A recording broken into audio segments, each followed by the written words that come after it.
down, yeah. I've been feeling so down, yeah. Can you tell me why? Can you tell me why? Assalamualaikum warahmatullahi wabarakatuh. Halo, kembali lagi dengan saya Tani Novi Ramadhani. Kali ini saya akan menjelaskan materi tentang kartu bank, payment point, dan bank garansi. Nah, poin yang saya bahas yaitu yang pertama kartu bank tuh ada pengertian, ada jenis-jenisnya. Yang kedua yaitu payment point, itu sama dengan kartu bank. Yang ketiga yaitu bank garansi. Nah, yang pertama yaitu kartu bank.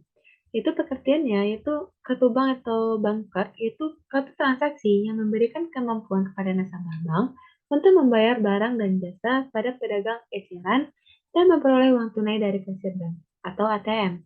Nah, tujuan dan fungsi pada kartu bank ini adalah yang pertama sebagai pengganti pembayaran dengan uang tunai.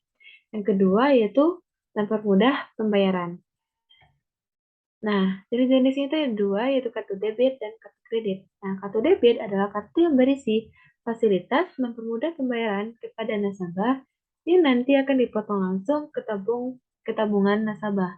Nah, jenis kartu debit ini berdasarkan limit penarikan itu berupa silver, gold, dan platinum. Sedangkan kartu kredit itu kartu yang memberikan fasilitas pembiayaan pada nasabah berdasarkan limit tertentu, yaitu jenis kartu kredit Visa dan Master. Nah, lanjut yaitu mekanisme penggunaan kartu debit dan kartu kredit. Nah, yang menggunakan PIN. Yang pertama, kartu debit yang Anda serahkan ke kasir akan diproses dengan cara menggesekkan kartu ke mesin EDC. Yang kedua, setelah digesek, kasir akan meminta pengguna untuk mengisi PIN pada mesin EDC. Nah, apabila PIN pengguna benar, akan terjadi proses online untuk verifikasi data dan kecukupan saldo pemegang kartu yang ada pada database server penerbit kartu. Nah, setelah proses verifikasi selesai, mesin EDC akan mengeluarkan bukti transaksi yang akan ditandatangani oleh pemegang kartu yang melakukan transaksi. Nah, setelah itu transaksi selesai. Nah, perbedaan selanjutnya itu perbedaan kartu debit dan kartu kredit. Yang pertama berdasarkan biaya administrasinya. Kartu debit dikenakan biaya ADM bulanan, sedangkan pada kredit dikenakan tahunan, yaitu serta cicilan. Yang kedua itu berdasarkan fungsi. Kartu debit itu mempermudah pembayaran yang dipotong langsung pada saldo tabungan, sedangkan kartu kredit fasilitas pembiayaan dengan membayar cicilan di belakang. Nah, yang ketiga itu berdasarkan limit penggunaannya. Yang kartu debit limitnya jika saldo pada tabungan masih ada. Sedangkan kartu kredit tergantung berapa besaran waktu pembayaran. Yang terakhir itu berdasarkan kartu fisik. Debit mempunyai nomor 1, 2 sesuai dengan bank yang menerbitkan. Sedangkan kredit mempunyai nomor kepala 4 untuk Visa dan 5 untuk Master. Selanjutnya itu payment point. Nah, payment point adalah suatu kegiatan yang berhubungan dengan proses pembayarannya yang dilakukan melalui bank sebagai media sarana atau perantaranya. Nah, contoh payment point ini seperti tagihan rekening listrik, juga uang kuliah dari universitas seperti membayar uang UKT, eh, atau tagihan toko ataupun tagihan lainnya. Ya. Nah, selanjutnya yaitu jenis-jenis payment point. Nah, dia ada dua, yaitu yang pertama sistem online payment point (SOPP) dan yang kedua yaitu payment point online bank atau PPOB. Nah, payment point konvensional dapat diartikan SOPP adalah salah satu mekanisme mode pembayaran tagihan dengan cara konvensional di mana cara proses pelimpahan dana pembayaran ke rekening receiver PLN dilakukan dengan cara melakukan penyetoran dana melalui bank secara cash tunai. Nah, dalam sistem pengelolaan datanya yang biasa dilakukan dalam manage data sekarang dapat dibagi menjadi dua bagian. Yang pertama yaitu pengelolaan data secara update yaitu sistem pengelola data transaksi dengan cara seperti mengumpulkan terlebih dahulu semua transaksi yang ada dan kemudian pada waktu yang telah ditentukan data transaksi sebelumnya dan sekaligus akan diproses biasanya dengan merevisi data file master. Nah, yang kedua itu pengelolaan data mode online, yaitu pengelolaan secara langsung saat data dimasukkan ke dalam sebuah sistem pengelolaan informasi. Nah, pengelolaan data secara online ini dikembangkan untuk diperoleh. Dengan adanya perkembangan teknologi yang mendukung dalam komputerisasi di jaringan telekomunikasi, maka dibuatlah berbagai macam jenis aplikasi yang dapat membantu perusahaan dalam melaksanakan kegiatan bisnis pembayaran online. Salah satunya adalah aplikasi sistem online payment point. Nah,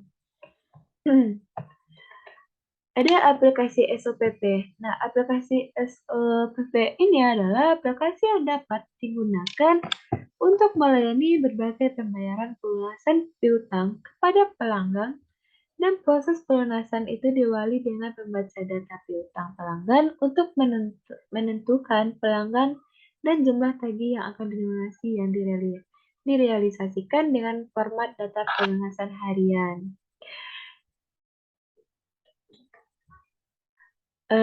Adapun beberapa fungsi penerapan fungsi aplikasi SPP ini yang pertama yaitu melihat informasi semua tagihan pelanggan, melayani pembayaran atau pelunasan piutang pelanggan baik itu individu atau kolektif secara kelompok. Selanjutnya itu memantau pelunasan hutang piutang, denda, serta membuat nota kredit harian serta kumulatif. Memantau data hutang yang belum lunas, dan yang terakhir yaitu mencetak semua laporan yang terkait dengan semua tagihan pelanggan dan hutangnya. Nah, kembali lagi yang kedua itu payment point online bank itu PPOB itu adalah salah satu sistem di mana mekanisme pembayaran tagihan yang sangat lebih aman, mudah, dan murah serta proses tidak rumit. Payment point online bank atau singkat PPOB ini merupakan layanan pembayaran tagihan secara online real time 24 jam, sehingga proses rekonsiliasi data dan dana bisa lebih cepat dan akurat serta aman. Nah, PPOB ini yang diselenggarakan di perusahaan-perusahaan seperti PLN, PDAM, Telkom, dan yang lainnya yang bekerjasama dengan hampir semua perbankan. Nah, pelanggan konsumen dapat membayar di mana saja dan kapan saja, dan dengan cara apa saja melalui delivery channel atau sistem aplikasi yang dikembangkan perusahaan penyelenggara PPOB dan delivery channel seperti ATM, teller, atau debit, internet banking, atau yang lainnya. Berbeda dengan semi online payment point atau disingkat SOPP yang melakukan penyetoran dana ke rekening riset yang bersangkutan dengan membawa uang cash tunai secara langsung. SOPP ada dalam proses rekonsiliasi data dan dana sehingga pada tingkat keamanannya tidak seakurasi PPOG. Lanjut pada itu pada konsep PPOB yaitu yang pertama kerjasama dengan bank dan pos, kemudian memanfaatkan network pada pebisnis usaha PPOB. Yang kedua yaitu memanfaatkan keterlibatan masyarakat untuk melakukan pembiayaan dan pembayaran. Yang ketiga yaitu menumbuhkan peluang usaha pada jasa layanan online yang terdapat dalam masyarakat. Nah, ada beberapa tujuan PPOB ya, di antaranya yaitu seperti mengamankan kas pendapatan, kedua itu menyederhanakan proses bisnis pembayaran yang efisien.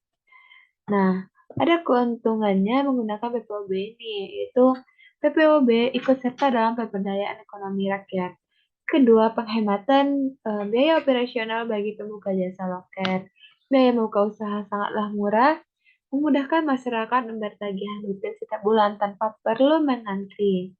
Nah, keuntungan yang diperoleh sangat menjanjikan. Semakin banyak melayani loket pembayaran, BOB semakin banyak pula pemasukannya. Nah, selanjutnya itu bank garansi. Nah, bank garansi menurut Dr. Kasmir dalam bukunya yang berjudul Dasar-Dasar Perbankan adalah merupakan jaminan pembayaran yang diberikan oleh bank kepada suatu pihak, baik perorangan, perusahaan, atau badan lembaga lainnya dalam bentuk surat jaminan. Jenis-jenis bank garansi yang pertama yaitu bank garansi untuk penggunaan bea masuk, kedua bank garansi untuk pita cukai tembakau, yang ketiga bank garansi untuk tender dalam negeri, yang keempat bank garansi untuk mendapatkan keterangan pemasukan barang. Pada bank garansi mempunyai fungsi yang pertama itu bagi bank, yang kedua bagi pemegang jaminan, yang ketiga menumbuhkan rasa saling percayaan antara pemberi jaminan. Yang keempat itu memberikan rasa aman dan ketentraman dalam berusaha baik bagi bank maupun pihak lainnya. Nah, prosedur pembuatan bank garansi yang pertama itu membuat surat pengajuan permohonan. Yang kedua yaitu melengkapi persyaratan dokumen untuk keperluan analisa. Yang ketiga membayar imbal dasar, jaminan, dan provisi bank atau disebut service charge. Yang selanjutnya itu menyetorkan agunan atau cash kolateral jika ada permintaan dari perusahaan penjamin atau bank penerbit bank garansi. Nah, yang terakhir itu bank garansi terbit. Hal-hal yang perlu diperhatikan bagi penerima bank garansi, yang pertama itu ada pastikan keaslian dan keabsahan bank garansi dengan cara menghubungi bank penerbit. Yang kedua yaitu periksa masa berlaku bank garansi sesuai dengan jangka waktu proyek Anda. Yang ketiga yaitu periksa dan pahami syarat-syarat klaim untuk memudahkan Anda melakukan klaim apabila diperlukan. Hal-hal yang perlu diperhatikan bagi pihak yang dijamin penggaransi itu ada perhatikan biaya-biaya yang harus dibayar dalam rangka penerbitan penggaransi, laksanakan kewajiban sesuai dengan yang diperjanjikan dengan pihak penerima agunan sehingga tidak terjadi klaim atas bank garansi yang diterbitkan. Yang terakhir, proses penerbitan bank garansi sama halnya dengan proses penerbitan kredit, sehingga Anda perlu menjelaskan usaha Anda secara terbuka kepada bank. Sekian dari materi yang saya sampaikan, semoga bermanfaat. Assalamualaikum warahmatullahi wabarakatuh.